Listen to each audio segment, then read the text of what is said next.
Very good morning student.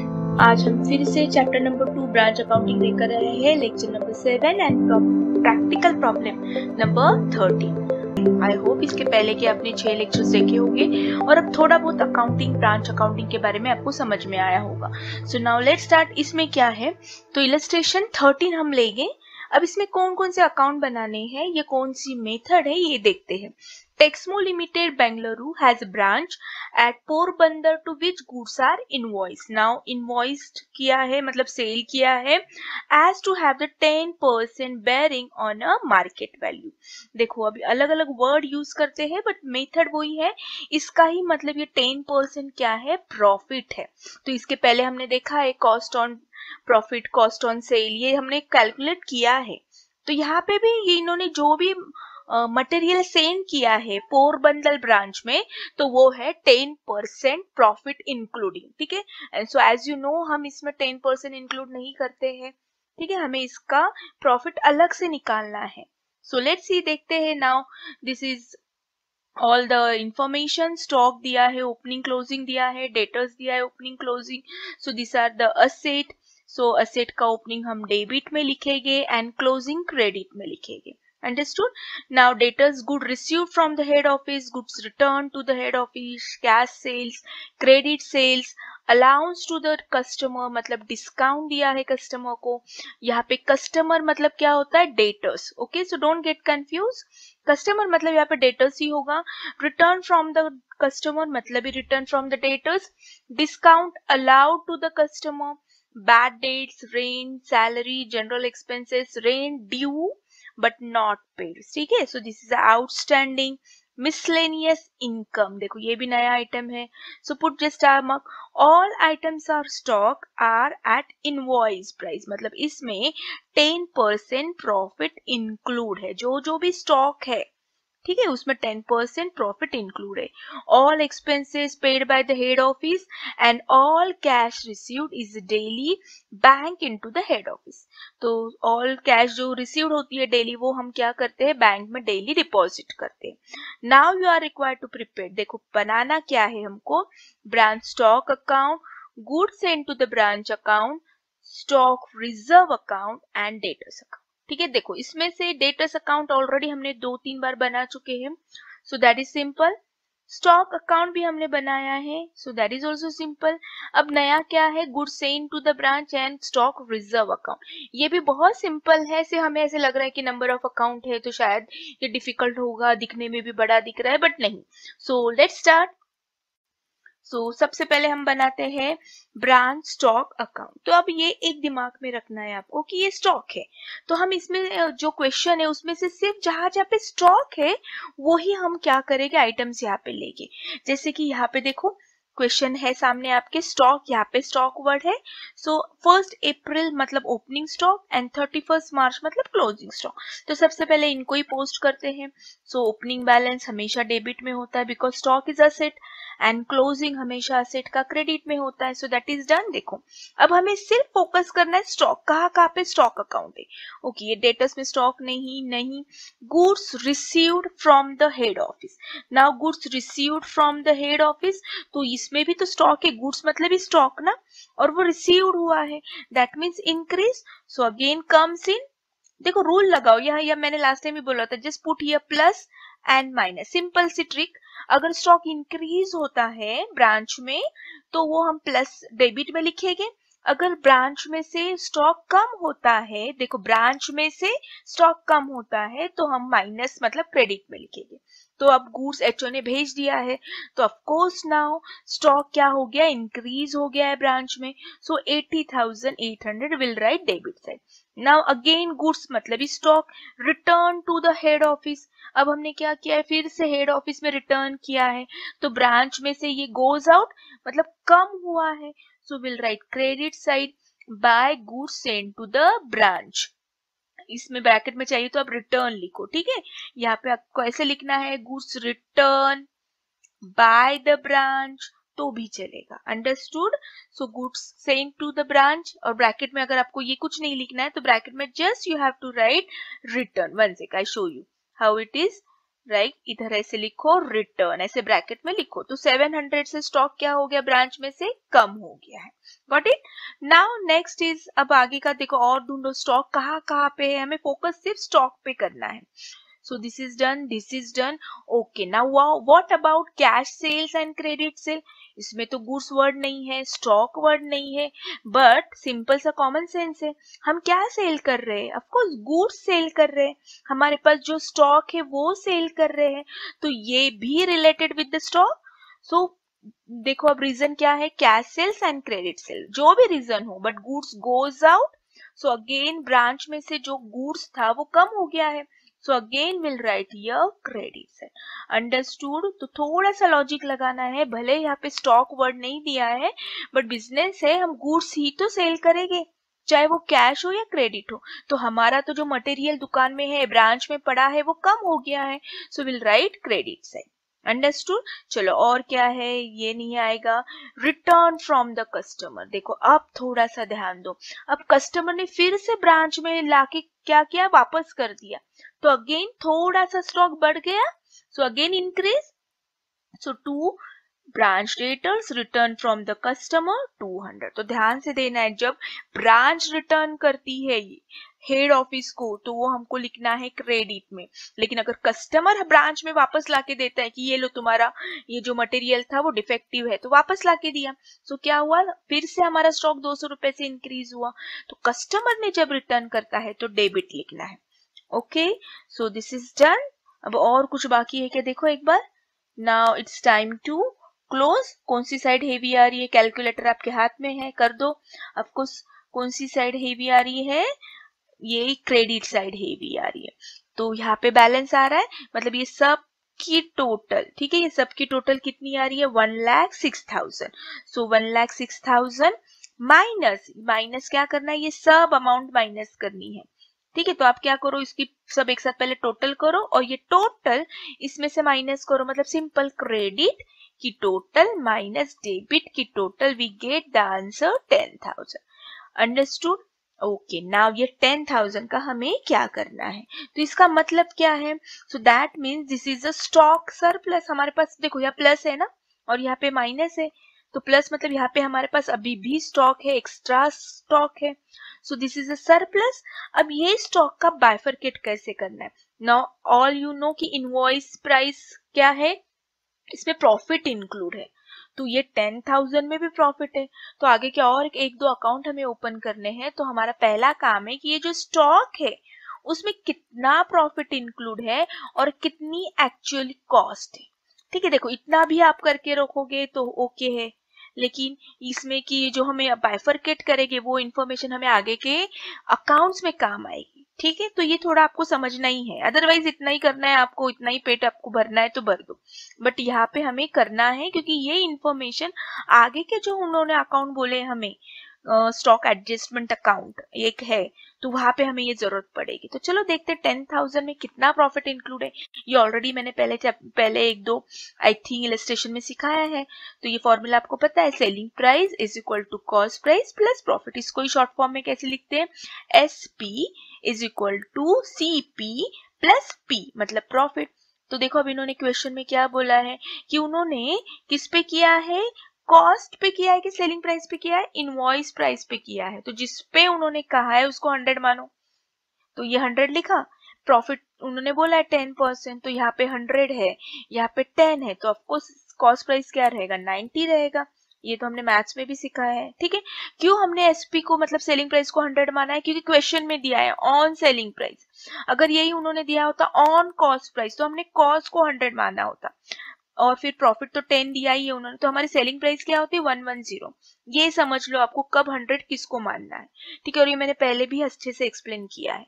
सो ये ऐसी हमारी इक्वेशन हो गई। अब हमारा फॉर्मूला क्या है, P अपॉन SP, ये याद रखना है आपको। तो P की प्राइस 10 है, SP की प्राइस 100 है। अब इसको और छोटा करो जरा, ये 0 गया, ये 0 गया, 1/10, तो प्रॉफिट कितना इंक्लूड है, 1/10 इंक्लूड है। तो चलो अब आसान है, 10,000 में से 1/10, तो इसका 10,000 का 1/10 करो 1000, तो प्रॉफिट है 1000 और वो हम एडजस्ट करने वाले हैं ब्रांच एडजस्टमेंट। अब ये अकाउंट क्या है ये आगे बताती हूँ, फिलहाल यहाँ पे लिखना है ब्रांच एडजस्टमेंट। और बच्चों में 9000 जो है वो हम ट्रांसफर करने वाले प्रॉफिट एंड लॉस में। अंडरस्टूड? ये कॉस्ट प्राइस है, ये प्रॉफिट है, ऐसे मिला के अब हमारे ब्रांच में कितना स्टॉक पड़ा है 10,000। आई होप आपको समझ में आ रहा है, इसके प्रैक्टिस करो बार बार। Got it? ओके चलो now will see the next. अब कौन सा अकाउंट बनाना है हमें? Branch debtors account. ये तो काफी इजी है, ये बहुत बार बना चुके हैं हम डेटर्स अकाउंट। जहां जहां पे कस्टमर या डेटर्स वर्ड दिखता है बस वो ही लिखना है। सो डेटर्स है, डेटर्स है, डेटर्स ये ओपनिंग है, ये क्लोजिंग है, ये असेट है, तो असेट का ओपनिंग डेबिट, असेट का क्लोजिंग क्रेडिट। हो गया? So this is done. Now और कहाँ पे लिखा है देखो, ठीक से देखो, credit sale. So debtors always related with the credit sale. So हमारा अगेन इंक्रीज हो गया ना। सो वो देखो कितना आया क्रेडिट सेल 60,000। तो अब हमारे डेटर्स कितने हैं? पहले ओपनिंग बैलेंस था 26,200 एंड और हमने क्रेडिट सेल किया 60,000, तो अब हमारे 86,200 डेटर्स है। सो this is also done. Now हमने डेटर्स को क्या किया? अलाउंस दिया है, थोड़ी सा माफी दिया है कि चल 580 तुझे माफ करते, कम दे दे।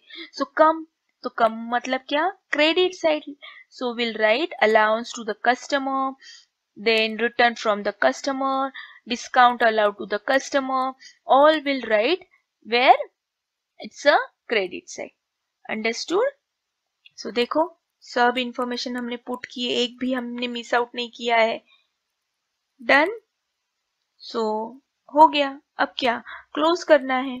कौन सी अकाउंट हेवी दिख रहा है? देखो कैलकुलेटर पे करके देखो, डेबिट साइड दिख रही है या क्रेडिट साइड दिख रही है? मुझे तो डेबिट साइड लग रही है हेवी, इसका 86,200, तो write down 86,200, right both side 86,200।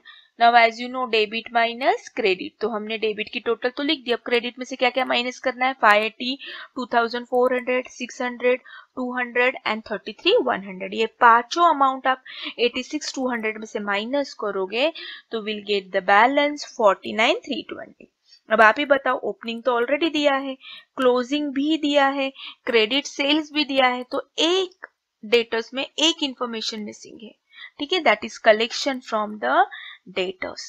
सो ये कैश कलेक्ट हो गई है डेटर्स से 49,320। समझा? तो डेटर्स अकाउंट में हमें कब डेटर्स अकाउंट ओपन करना पड़ता है? तो एक तो ये credit sales amount find out करने के लिए जो ऑलरेडी हमने एक इलस्ट्रेशन में किया है, कभी कभार हमें क्लोजिंग फाइंड आउट करना होता है, या कभी कभार हमको कलेक्शन फ्रॉम द डेटर्स। ये तीन रीजन के लिए हमें डेटर्स अकाउंट ओपन करना होता है। Got it? सो इन तीन रीजन में से कोई तो दो इंफॉर्मेशन तो वो देगी, तीसरी इंफॉर्मेशन हमें फाइंड आउट करनी है। सो डेटर्स अकाउंट ऑलरेडी हमने देखा भी है पहले एक दो प्रॉब्लम में, अब मुझे याद नहीं नंबर, आप वीडियो देखो समझ में आ जाएगा। सो डेटर्स अकाउंट डन। देखो सेंड टू द बैंक हो गया, ब्रांच डेटर्स अकाउंट हो गया। अब हम देखेंगे goods send to the branch. ये तो बहुत इजी है, सिंपल।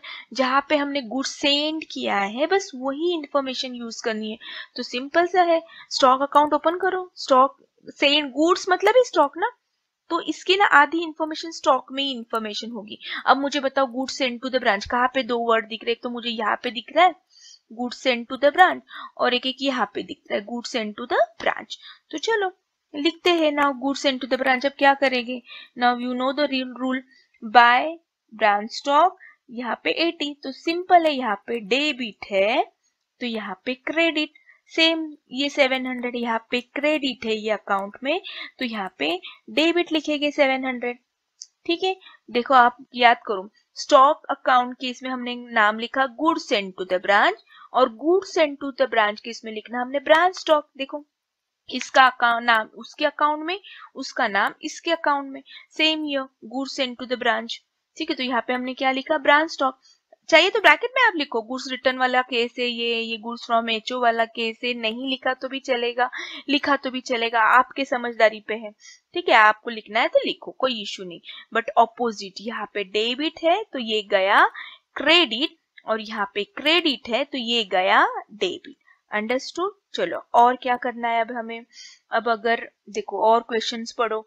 नाउ ब्रांच एडजस्टमेंट आपको अगर याद रहेगा तो हमने यहाँ पे अभी goods send to the branch है, तो हमें तो हमेशा यहाँ पे कॉस्ट प्राइस, ये मैंने सिखाया है आपको, कॉस्ट प्राइस, या लिख कर रखो ब्रांच से इनटू द ब्रांच एग्जैक्टली हमने उनको कॉस्ट प्राइस में कितना बेचा, इसमें तो प्रॉफिट इंक्लूड है भैया, ठीक है। लेकिन एज पर रूल हमें विदाउट प्रॉफिट बताना है, तो सिंपल इसमें कितना है 110, अभी निकाला ना हमने लास्ट स्लाइड पे 110, तो 80,000 इंटू 100 अपॉन 110, तो ये आया 8080, तो इसके ऑपोजिट ये लिखना है। अब इसका 700 इंटू 110 करो तो इसका कितना आएगा 70 आएगा, तो इसका 70 यहाँ पे लिखो, ठीक है। ब्रांच एडजस्टमेंट, और ये कि एडजस्टमेंट अकाउंट क्यों यूज करना है हमें, इसका मतलब हमने प्रॉफिट एडजस्ट किया है, ठीक है। तो सिंपल है, तो याद रखना है आपको, ब्रांच से into the branch always show at cost price, at a cost price. लेकिन यहाँ पे तो इनवॉइस प्राइस है, मतलब इसमें प्रॉफिट इंक्लूड है 10%, ठीक है। तो इसमें से हमको निकालना है, तो इसमें से हम इमीडिएटली माइनस करके नहीं कर सकते, तो इसके ऑपोजिट अगर हम लिखते हैं तो क्रेडिट माइनस डेबिट, तो इनडायरेक्टली इफेक्ट आ ही जाएगा। सेम ही हो, इसमें भी प्रॉफिट है 10% इंक्लूड, तो इसमें से 10% निकालो 70, तो ऑटोमेटिकली डेबिट माइनस क्रेडिट, तो कितना 630, बराबर यहाँ पे 630 का इफेक्ट आएगा, ठीक है। अब यहाँ पे आप कट करके डायरेक्ट 630 नहीं लिख सकते, तो इसके लिए ये अकाउंट में ट्रिक यूज करते हैं। ओके, सो आई होप ये आपको समझ में आया है। So now this is adjustment account. So let's see अब आगे क्या करना है। सो सिंपल, अब आप क्लोज कर दो, और जो भी आएगा अब हमें ये ट्रांसफर करना है ट्रेडिंग अकाउंट, मतलब परचेस अकाउंट, ठीक है। 7290। अब इसको परचेस क्यों कहते हैं, क्यों परचेस कहते हैं, तो सिंपल देखो, ब्रांच ने जब मटेरियल भेजा 80,800, उसमें से हमने कुछ रिटर्न किया, ठीक है, उसमें से फिर हमने ये प्रॉफिट भी एडजस्ट किया, तो एक्चुअल में हमने हेड ऑफिस से कितना माल खरीदा 72,090। तो ये कब काम आएगा हमें, इस जब हम ट्रेडिंग अकाउंट वगैरह उन्होंने कहा कि ओपन करो, तो ट्रेडिंग अकाउंट में ये अमाउंट हम परचेस के अंडर बताएंगे। तो इसका मतलब ब्रांच ने हेड ऑफिस से 7290 को एट कॉस्ट खरीदा, ठीक है। So that is why we have to open goods sale into the branch to find out the purchase amount.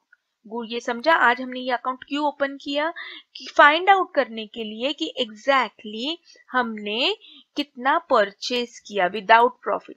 अगर ये नहीं लिखा होता तो यहाँ पे अलग आंसर आता और वो विथ प्रॉफिट होता, बट हमने खरीदा, हमेशा एट कॉस्ट से खरीदते, हम प्रॉफिट से थोड़ी खरीदते हैं, ठीक है।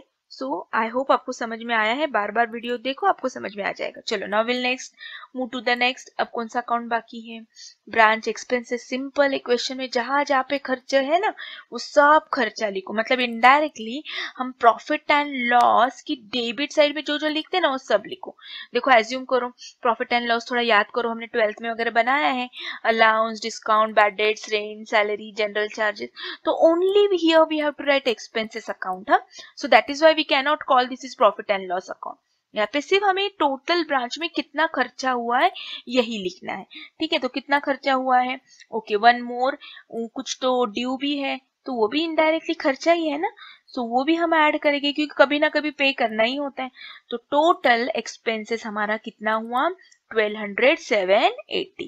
So this is not a profit and loss account. This is just like a profit and loss debit side. जो हम profit and loss के डेबिट में लिखते थे ना, because expenses and losses लिखते थे हम profit and loss के, बस वही लिखना है। That is why हमने इसको नाम profit and loss नहीं दिया है, इसका नाम दिया है branch expenses, क्योंकि पता भी तो होना चाहिए कि branch expenses कितना हुआ है। तो देखो अभी जस्ट पहले स्लाइड में हमें परचेस की अमाउंट पता चली, फिर हमें एक्सपेंसेस ब्रांच में कितने हो गए पता चले, और ये यूजफुल कब है, क्यों है, to find out the profit और लॉस। अंडरस्टूड। तो हमको ये समझने के लिए ये सब अकाउंट हम ओपन कर रहे हैं, और ये अकाउंट कब ओपन करते हैं, जब ब्रांच थोड़ी लार्ज स्केल होगी, हमें डिटेल्स में सब इंफॉर्मेशन चाहिए होते तब। अंडरस्टूड। ओके, नाउ अब कौन सा अकाउंट बचा है, ब्रांच एडजस्टमेंट। तो सिंपल नाम में ही बताया एडजस्टमेंट, हमने कहाँ प्रॉफिट एडजस्ट किया है, तो बस यहाँ पे हमें सिर्फ किधर किधर प्रॉफिट इंक्लूड हुआ है वो देखना है। तो देखो goods send to the branch, यहाँ पे था ना 70, यहाँ पे क्रेडिट है तो यहाँ पे डेबिट लिखो, ठीक है। तो ये हमने प्रॉफिट इंक्लूड था वो निकाला, ये भी देखो कहाँ पे है 8080, इसमें इसका प्रॉफिट था ना, तो अब यहाँ पे डेबिट है तो क्रेडिट। तो यहाँ पे ना हमें सिर्फ प्रॉफिट किस किस में इंक्लूड है तो अलग से अकाउंट बनाना है, तो ये भी प्रॉफिट था, जो हमने यहाँ से माइनस किया। अंडरस्टूड। और क्या क्या है, और किसमें, ओपनिंग में भी तो रह सकता है ना, ओपनिंग स्टॉक में भी तो रहेगा, क्लोजिंग में भी रहेगा। ठीक है, सो चलो देखते हैं। देखो ब्रांच स्टॉक अकाउंट, ठीक है, तो ओपनिंग में ये तो हमने निकाल दिया, इसका निकाल दिया, लिखा इधर, इसका प्रॉफिट हमने ढूंढा, किया इधर एडजस्ट, इसमें भी तो प्रॉफिट रहेगा इंक्लूड, तो इसको भी एडजस्ट करो। तो ये डेबिट है, तो इसका कहा जाएगा, क्रेडिट में जाएगा 1500, क्योंकि इंटू 1/10। अभी 1/10 कहाँ से आया, तो आपने अभी देखा है, हमने दूसरे तीसरे स्लाइड में मैंने बताया आपको, P/SP। ठीक है, तो इसका भी हो गया। और किस में रहेगा बताओ जल्दी जल्दी, और किस में प्रॉफिट इंक्लूड रहेगा। चलो, और अब of course closing stock opening है, तो इसमें भी तो है, तो यहाँ पे क्रेडिट है, तो यहाँ पे डेबिट, तो क्या 1390, तो ये भी हो गया। और किस में इंक्लूड है हमारा प्रॉफिट। सो अगर आपको याद रहेगा तो हमने एक ब्रांच स्टॉक अकाउंट ओपन किया था। ठीक है, देखो मैंने लाई यहाँ पर, देखो ब्रांच स्टॉक अकाउंट, वहां पे मैंने बोला था ये 10,000 का ना हमको बाइफरकेट करना है, तो 1000 वहां पे तब हमने एडजस्टमेंट में लिखा था, और 9000 हम प्रॉफिट एंड लॉस में लिखने वाले। तो ये 1000 हमने ये स्टॉक अकाउंट में ऑलरेडी देखो यहाँ पे नीचे बताया है 1000 एंड 9000। ठीक है, तो ये वाला जो 1000 है हमने यहाँ पे लिखा। So done. अब सब हमने, सब जिसमें जिसमें प्रॉफिट छुपा था ना, वो सब हमने पकड़ के लेकर आए, और ये ब्रांच एडजस्टमेंट में क्या किया, एडजस्ट किया। तो देखो हमने कितना सारा प्रॉफिट एडजस्ट किया, तो ये इनडायरेक्टली हमारा हो गया ग्रॉस प्रॉफिट। ठीक है, अंडरस्टूड। तो ये जो भी है ये सब प्रॉफिट है, जो इंक्लूड था, हमारा काम था उसको एक्सक्लूड करना, तो इसमें सब में सरप्लस में प्रॉफिट था 10%, ओपनिंग स्टॉक में प्रॉफिट था 10%, then goods send to the branch में प्रॉफिट था, सब प्रॉफिट प्रॉफिट प्रॉफिट ही है। तो ऑफकोर्स प्रॉफिट प्रॉफिट से क्या मिलेगा, ग्रॉस प्रॉफिट मिलेगा।